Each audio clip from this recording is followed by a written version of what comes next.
पति ने सिखाया पत्नी को सबक।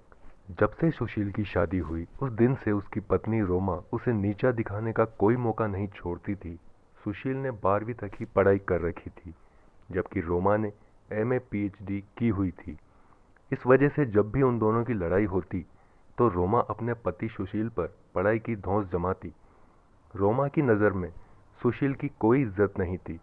सुशील शादी से पहले ही रोमा के स्वभाव को अच्छे से जानता था कि वो एक अमीर बाप की बिगड़ैल लड़की है, लेकिन अपने माँ बाप का आज्ञाकारी बेटा होने की वजह से वो अपने माता पिता की बात नहीं टाल पाया और उसने शादी के लिए हाँ कह दी।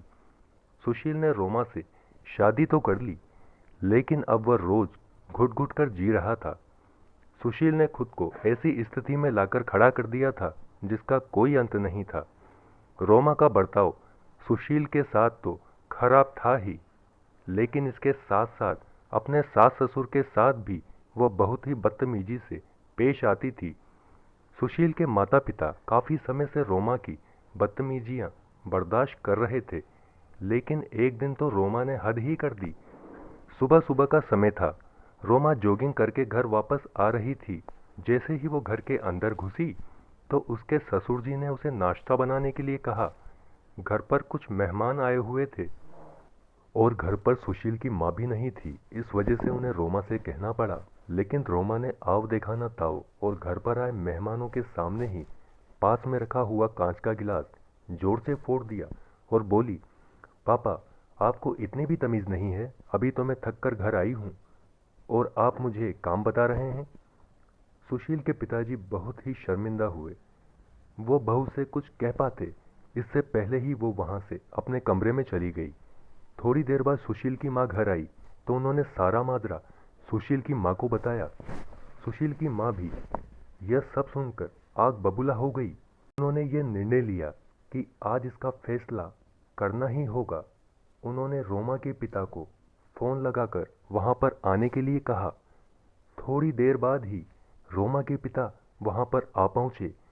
अपनी बेटी के सास ससुर को गुस्से में देखकर रोमा के पिता भी सोच में पड़ गए। ऐसा क्या कर दिया रोमा ने जो ये इतने गुस्से में हैं? आखिरकार उन्होंने हिम्मत बटोरते हुए पूछा, क्या हुआ समधी जी? रोमा से कोई गलती हो गई है क्या? सुशील के पिता बड़े ही गुस्से से बोले, नहीं समधी जी, गलती आपसे नहीं, गलती तो हमसे हुई है, जो हमने हमारे सीधे सच्चे बेटे की जिंदगी खराब कर दी। आपकी बेटी से शादी करवा के हमारे बेटे ने शादी से पहले ही हमें रोमा के बारे में सब कुछ बता दिया था, लेकिन हमारी बात रखने के लिए उसने अपना जीवन बर्बाद कर लिया। आपकी बेटी जिस दिन से इस घर में शादी करके आई है, उस दिन से इसने हमारे बेटे का और हमारा जीना हराम कर रखा है। रोमा के पिता भी यह सब कुछ चुपचाप खड़े होकर सुनते रहे। आखिर बोलते भी क्या, वो अपनी बेटी के कारनामे बहुत ही अच्छे से जानते थे। उन्होंने अपनी बेटी को बुलाया और काफी देर तक समझाया, लेकिन रोमा बहुत ही धूर्त किस्म की औरत थी। उसने सभी के सामने अपने पिता का भी अपमान कर दिया। ऊपर खड़ा हुआ सुशील यह सब काफी समय से देख रहा था। उसने रोमा की हरकतों को देखकर मन ही मन विचार किया कि अब बहुत हो गया है, रोमा को सबक सिखाना ही पड़ेगा। अगले दिन रोमा सुबह मॉर्निंग वॉक के लिए जाने लगी तो अपने पति सुशील पर रोज की तरह चिल्लाने लगी। सुशील ने आओ देखा न ताओ और रोमा को खींचकर एक चांटा मार दिया। रोमा बहुत ही गुस्से में थी। सुशील से बोली, तुम्हारी इतनी हिम्मत जो तुमने मुझ पर हाथ उठाया? और उसने सुशील को चांटा मारने के लिए जैसे ही हाथ उठाया, सुशील ने उसे दूसरा चांटा मार दिया। यह सब देखकर रोमा एकदम से चौंक गई। आज मेरे शरीफ पति को क्या हो गया है? ये तो सब कुछ चुपचाप सुनता रहता था, आज इसमें इतनी हिम्मत कहाँ से आ गई? रोमा आग बबूला होती हुई वहाँ से बाहर निकल गई। थोड़ी देर बाद जब वो घर पर वापस आई तो अपनी सास पर ताना मारने लगी। सुशील ने रोमा से कहा, अब बहुत हो गया, अब तुम्हारी बातें यहाँ पर कोई बर्दाश्त नहीं करेगा। सुशील ने रोमा का सूटकेस पैक करके रखा हुआ था। उसने रोमा को उसका सूटकेस पकड़ाते हुए कहा, यहाँ से चली जाओ, हमें तुम्हारी जैसी बहू की कोई आवश्यकता नहीं है। रोमा वहाँ से बड़बड़ाते हुए बाहर निकल गई और सीधे अपने घर चली गई। घर पर जब रोमा के पिता ने देखा कि उनकी बेटी सूटकेस लेकर घर की ओर आ रही है, तो वो गेट पर ही खड़े हो गए और उन्होंने वहाँ से ही रोमा से मना कर दिया।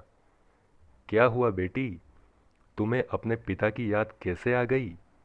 उस दिन तो तुम अपने पिता से बहुत ही बदतमीजी से पेश आ रही थी, आज यहाँ क्या लेने आई हो? रोमा रोते रोते बोली, पिताजी वह लोग बहुत बुरे हैं, सुशील ने आज मुझे थप्पड़ मार दिया। रोमा के पिता ने कहा, सुशील की इसमें कोई गलती नहीं है, तुम पहले अपने कारनामे देखो। जो बेटी अपने पिता की नहीं हुई वो अपने पति और सास ससुर की क्या होगी? ये कहते हुए उन्होंने रोमा को वहाँ से रवाना कर दिया। तुम्हारे लिए यहाँ पर कोई जगह नहीं है। अब रोमा बड़ी ही दुविधा में थी। दोनों घरों से उसको बाहर निकाल दिया गया था, अब वो कहाँ पर जाए? दिन भर वो एक गार्डन में बैठी रही। अब रात होने को थी। रोमा को धीरे धीरे अपनी गलती का एहसास होने लगा था। गार्डन में बैठी बैठी रोमा सोच रही थी, यह सब कितने अच्छे हैं, लेकिन मैंने ही उनके साथ इतना गलत व्यवहार किया, मुझे तो सज़ा मिलनी ही थी। ये सोच सोच कर उसकी आंखों से आंसू बहते जा रहे थे। तभी सुशील वहाँ पर आया और उसने रोमा को घर चलने के लिए कहा। यह देखकर रोमा सुशील के पैरों में गिर पड़ी और उसने अपनी गलतियों के लिए सुशील से माफ़ी मांगी। सुशील एक बहुत ही नेक लड़का था। उसने रोमा को तुरंत क्षमा कर दिया और बोला, मुझे तुमसे कोई आपत्ति नहीं है, लेकिन मैं चाहता था कि तुम्हें अपनी गलती का एहसास हो, जो आज तुम्हें हो गया है। रोमा सुशील के साथ खुशी खुशी अपने ससुराल आ गई। वहाँ पर उसके सास ससुर के साथ उसके पिता भी बैठे हुए थे। रोमा उन्हें देखते ही उनके पैरों में गिर पड़ी और रोते हुए सभी से माफ़ी मांगी। सभी ने रोमा को माफ़ कर दिया, क्योंकि अब रोमा समझ चुकी थी कि गलती वाकई में उसी की थी। उस दिन से रोमा एक आदर्श बहू की तरह रहने लगी। रोमा के सास ससुर भी अब बहुत ही खुश थे, क्योंकि उनकी बहू अब सुधर गई थी। रोमा के पिता भी अपनी बेटी के स्वभाव में आए इस बदलाव से अत्यंत खुश थे। दोस्तों, इस कहानी से हमें यह सीख मिलती है कि घर की बेटी को घर की लक्ष्मी बनकर रहना चाहिए। उसे अपनी जिम्मेदारी का पूर्ण रूप से एहसास होना चाहिए कि उस पर एक नहीं बल्कि दो दो घरों की जिम्मेदारियां होती हैं। इसीलिए वो ऐसा कोई काम ना करे जिससे ससुराल के साथ साथ उसका मायका भी बदनाम हो। दोस्तों, आपको हमारी ये कहानी कैसी लगी कमेंट करके हमें ज़रूर बताएं। चैनल को लाइक शेयर सब्सक्राइब करना ना भूलें।